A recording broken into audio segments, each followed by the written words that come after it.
muchos mundos en el universo. Tantos como hombres han existido y existen. En la apretada cárcel de su cráneo piensan y sueñan, aman y temen, para después diluirse en la nada o quedar eternamente libres, sin más límites para su conciencia que aquellos que tiene el ancho cosmos. Y si es así, uno piensa al ver estos cráneos trepanados que algo del alma debiera escaparse por esos agujeros.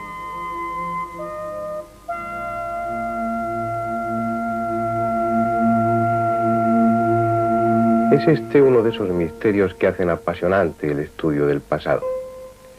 Desde la costa desolada del Pacífico hasta las nevadas cumbres de los Andes, el hombre antiguo peruano se sometió con frecuencia a ese tipo de intervención. Incluso hubo algunos que fueron varias veces trepanados. Sin embargo, no está resuelto el por qué lo hicieron. Se sugiere que con ese cruento sistema se liberaba al cerebro de presiones en aquellos casos de jaquecas rebeldes o de tumores intracraneales. Otros atribuyen a esa técnica un fin ceremonial o religioso, una intención espiritual, como si esos agujeros en el cráneo activasen determinadas funciones psíquicas. Y podría pensarse eso si tales trepanaciones hubiesen sido practicadas habitualmente en la misma zona del cráneo. Pero no es así. Unas veces son frontales y otras parietales u occipitales, cuando no son varias en el mismo cráneo. La razón más probable está en una vitrina del Museo Arqueológico de Lima. Las mazas que utilizaron en sus frecuentes contiendas. Mazas que muchas veces tenían forma de estrella y eran de pedernal o de bronce, con lo que el golpe, si era aplicado con la necesaria fuerza, astillaba o perforaba el cráneo del contrario, protegido en el mejor de los casos con un ligero casco almohadillado de fibra vegetal.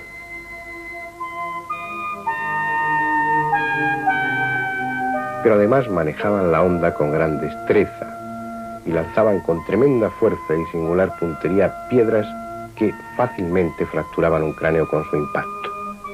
Bajo esa hipótesis, los cráneos trepanados pertenecen a guerreros que en su día recibieron una herida en el combate y a los que hábiles cirujanos de Paracas, de Nazca o de cualquier otro pueblo precolombino, provistos de un instrumental tan poco sofisticado como este que están viendo, quitaban las esquirlas de la fractura y limpiaban la herida, para después, a fuerza de escoplo y martillo, redondear y agrandar el orificio del cráneo.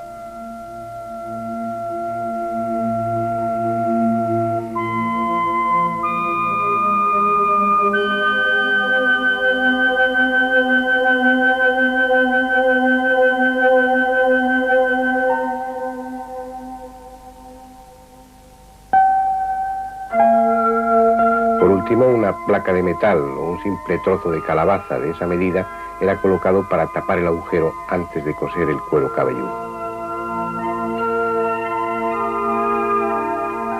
No pudo ser de otra manera, con el paciente inconsciente por el traumatismo o borracho de chicha o de cualquier otra sustancia, tal vez de la coca, sin esa asepsia que hoy se nos antoja imprescindible. Y lo curioso o lo sorprendente es que la mayoría sobrevivieron a esa intervención que hoy consideramos brutal. La prueba de su supervivencia está en el crecimiento del hueso nuevo a partir de los bordes de la trepanación, en ocasiones cubriendo casi totalmente el orificio.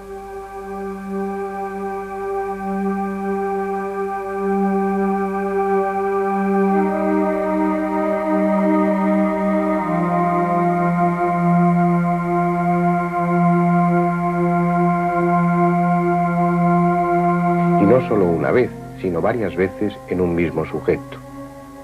Pero no fue una práctica aislada, sino que se llevó a cabo por los cirujanos peruanos incontables veces en multitud de lugares y a lo largo de 2000 años.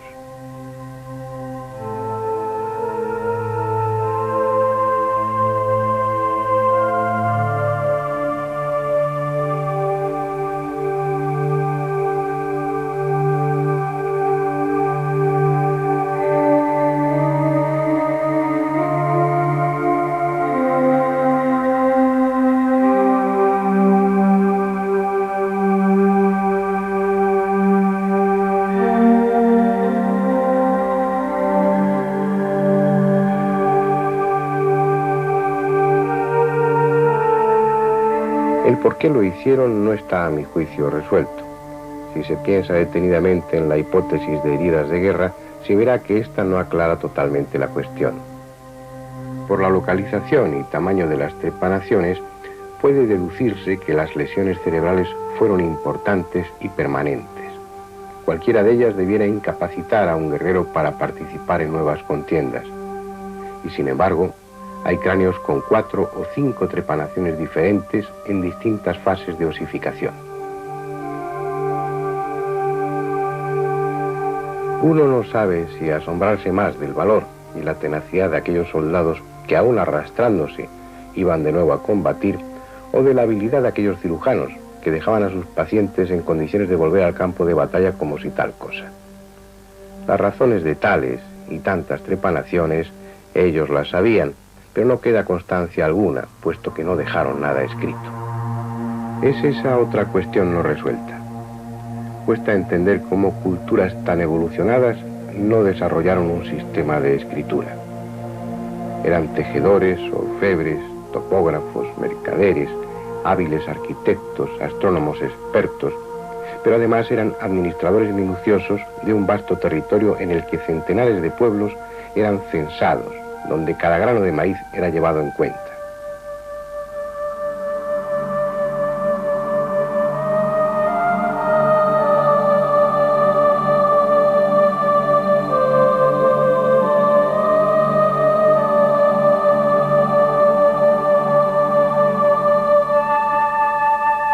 Cuando los españoles llegaron allí, vieron que aquellos peruanos de entonces pesaban utilizando balanzas de pesas idénticas a las que se usaban en España y que allí eran manejadas desde los viejos tiempos de las culturas de Paracas y Nazca. En sus mercados vieron como las mercancías eran cuidadosamente pesadas y contadas, que no utilizaban el sistema duodecimal para sus transacciones, ni huevos ni otros alimentos eran contados por docenas.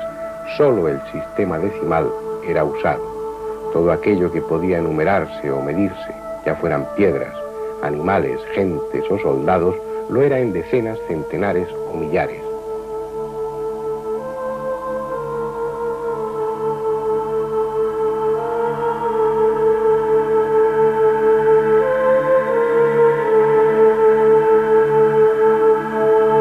Un sistema decimal que ya se utilizaba en Perú desde la época del Imperio Chimú y que gobernó la vida y los actos de Chan Chan, la inmensa ciudad de barro que fue la capital de ese imperio. Incluso conocían y utilizaban el cero, un concepto abstracto que tanto en Perú como en México era común desde épocas remotas, pero que en Europa no entró hasta el siglo XV de mano de los árabes, quienes a su vez lo incorporaron de la India. Y a pesar de ese conocimiento, a pesar de su arte, de su perfecta administración y de tantos otros elementos propios de una cultura evolucionada, no desarrollaron una escritura. El único método que se les conoce de llevar cuenta de las cosas son los quipos. Daban por ello razón de los gastos que se habían hecho o de otras cosas hubiesen pasado muchos años atrás. Y en estos nudos contaban de 1 hasta 10, y de 10 hasta 100, y de 100 hasta 1000. Y en uno de estos ramales está la cuenta de lo uno y en el otro lo del otro. De tal manera esto que para nosotros es una cuenta donosa y ciega, y para ellos singular. En cada cabeza de provincia había contadores, a quienes llamaban quiposcamayos, y por estos nudos tenían la cuenta y razón de lo que habían de tributar los que estaban en aquel distrito.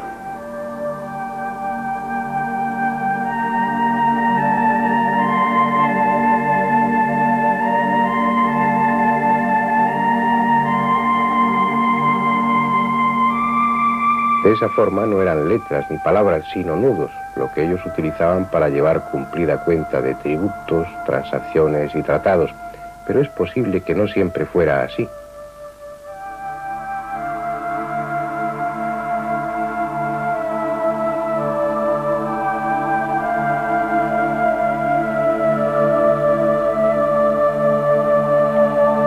La vieja cultura mochica, una de las más interesantes del pasado peruano, muy anterior a los incas, y destacada entre ese conjunto de culturas espléndidas por sus pirámides de adobe, construidas con igual material y forma con los que en Babilonia se hicieron los zigurat, fue también la cultura de la cerámica, la que más y mejores muestras dejó de su sociedad en ese frágil vehículo.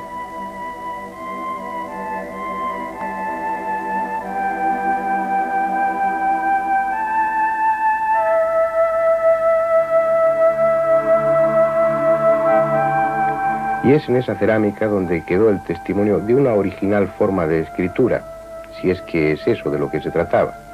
En pallares, que no son otra cosa que gruesas judías, llevaron cuenta con rayas y puntos de cifras y puede que también de acontecimientos.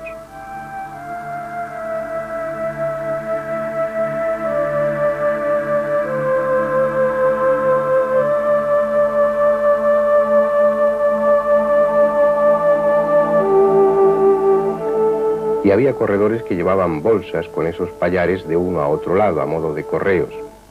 Luego eran otros, en el lugar de destino, los que se encargaban de ordenarlos y descifrarlos.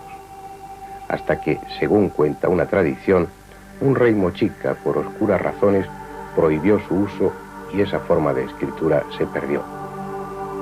La hipótesis de una escritura en pallares anterior al Imperio Inca es defendida por algunos investigadores y negada por ninguno, pero no hay forma humana de saber qué grado de desarrollo alcanzó ese tipo de escritura, si se trataba únicamente de cifras o eran en realidad ideogramas que expresaban conceptos a través de una clave preestablecida. Pero si lo de los pallares no fue una forma de escritura, es posible que existiese otra en los tejidos. Puede verse en los aparentemente ingenuos dibujos que dejó el cronista Guamán Poma de Ayala en su nueva crónica y buen gobierno del Perú, ricos en detalles a pesar de su simplicidad. En sus retratos idealizados de los soberanos incas se aprecia en la ropa con la que fueron dibujados una o varias franjas en las que se repiten formas geométricas que han llevado a algunos estudiosos al convencimiento de que los incas poseían una escritura. Según ellos, lo que puede verse en esos dibujos es el nombre del inca correspondiente, y partiendo de esa idea han llegado a reconstruir un abecedario que, como en la escritura egipcia, carecía de vocales. De esa manera, lo que en algunos tejidos consideramos simples adornos sería en realidad un texto escrito. Aún así, faltan todavía datos para asignar a los dibujos de esos tocapos, que es como se llaman tales adornos, la categoría de escritura. Bien, en cualquier caso, lo único seguro es que en tiempos de los incas y heredados de otras culturas más antiguas, los quipus, esos cordones anudados, eran la forma habitual de comunicarse a distancia.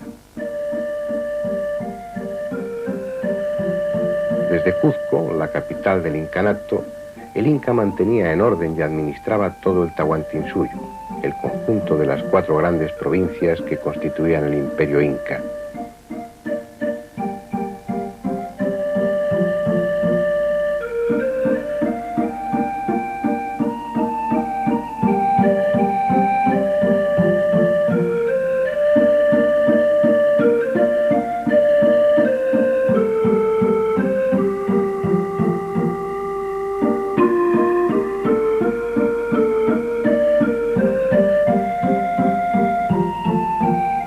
Aún de lo que sucedía en el rincón más apartado del país, el Inca recibía cumplida información gracias a los chasquis, aquellos correos a pie que se relevaban para llevar a la carrera las noticias y los mandatos, recorriendo incesantemente los bien trazados caminos incas que atravesaban desiertos, montañas y selvas como auténticas arterias que comunicaban el corazón del imperio, Cuzco, con las más lejanas plazas.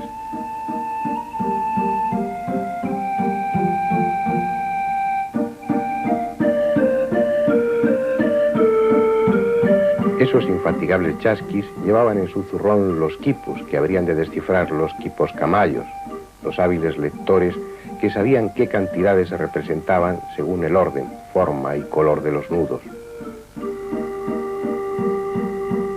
La cuestión es si esos quipus sirvieron para algo más que llevar cuentas, porque según algunos cronistas, como Polo de Ondegardo, en esos nudos se podían representar también acontecimientos y conceptos complejos, como si fuesen en realidad una forma de escritura. Y otra cosa que no pudiera creer si no viera, es que por hilos y nudos se hallan figurados las leyes y estatutos, así de lo uno como de lo otro, y las sucesiones de los reyes y el tiempo que gobernaron. Un conocimiento reservado a los especialistas y a la clase dirigente, que dedicaba un año de su formación a aprender el lenguaje de los quipus. El pueblo llano nada sabía de esa forma de comunicación. Hoy se tiende a asignar a esos cordones anudados una doble función, la de llevar la contabilidad y la de servir como medio mnemotécnico para recordar acontecimientos importantes. Algo comparable al hilo que se anuda a un dedo para recordar un encargo. Para el observador casual es simplemente eso, un hilo anudado, pero para el que lo lleva está representando un acontecimiento, una idea.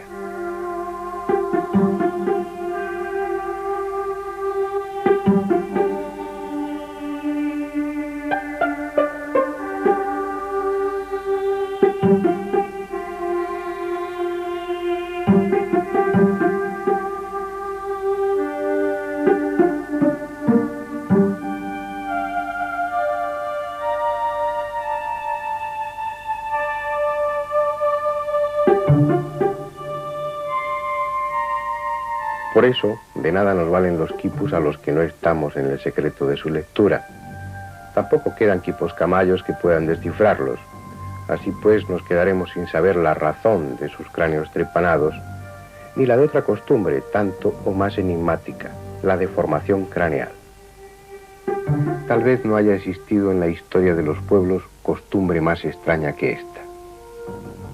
Los antiguos peruanos, al igual que hicieron otras culturas de Mesoamérica, como los mayas, alargaron de forma monstruosa sus cabezas.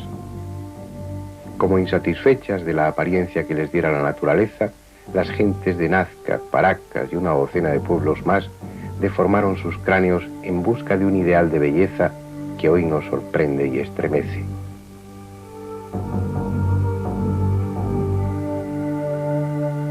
No fue una moda pasajera. El cráneo deformado más antiguo que se conoce procede de la Auricocha y es del año 6000 a.C. Durante 7500 años, los más vanidosos, o los más nobles, o quizás los más fanáticos, sometieron a sus recién nacidos a unas técnicas simples que transformaron sus cabezas en algo de apariencia grotesca e inhumana. Solo unos pocos merecen un lugar destacado en las vitrinas de los museos. El resto, miles de ellos, se alinean olvidados en las estanterías de los almacenes, en espera de ser clasificados. Apenas interesan, porque son cosa común en el pasado peruano. Utilizaban varios métodos para lograr esa deformación. El más común era mantener una tabla sobre la frente del niño con una presión suave y constante, o utilizar dos tablillas, una frontal y otra occipital, que se apretaban entre sí mediante cordones. Lo que no sabemos es por qué lo hicieron, y eso es algo que merece una reflexión. No puede hablarse de una razón puramente estética. Una simple moda no se mantiene durante 75 siglos. Ese tipo de costumbres tan arraigadas y perennes solo responden a razones religiosas. Los judíos, por poner un ejemplo, han evolucionado en lo social y en lo técnico como cualquier otro pueblo. Sin embargo, siguen practicando la circuncisión como hace 2000 años. Lo más probable es que los antiguos pueblos peruanos deformaran sus cabezas por razones religiosas. ¿Pero con qué finalidad? Después de darle vueltas, solo se me ocurre una suficientemente probable, la de parecerse a los dioses o a quienes decían venir en nombre de ellos. Esos dioses maestros que aparecieron un día en América para enseñar técnicas, dictar leyes o inculcar principios morales. Los Ayar, los Viracocha, los Quetzalcóatl. Aquellos seres legendarios que en Sudamérica, como en Mesoamérica, eran aún recordados cuando llegaron los conquistadores, con quienes los identificaron porque, como aquellos, eran de piel blanca y poseían poblada barba. Al igual que el resto de los aborígenes americanos conocidos, los habitantes de lo que hoy es Perú o Bolivia no tenían barba, por lo que no requerían instrumentos cortantes para afeitarse.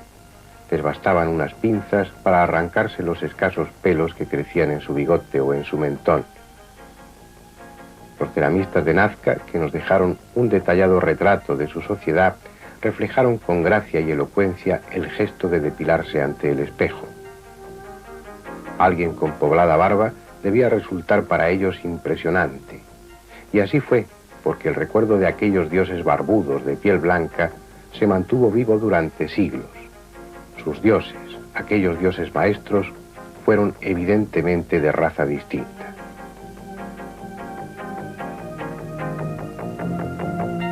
La cuestión es si a esa piel blanca y a esa barba hay que unir un cráneo diferente.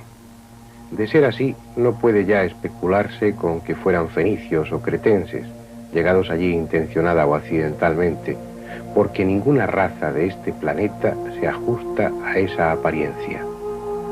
Eso lleva, siempre en el terreno de la especulación, a una conclusión fantástica.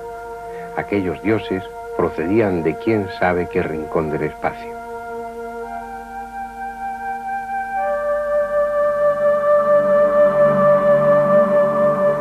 Claro está que nadie se halla en condiciones de probar tan exótica hipótesis, pero ¿hay en verdad realmente alguna razón seria que se oponga a esa idea? Solo nuestros prejuicios.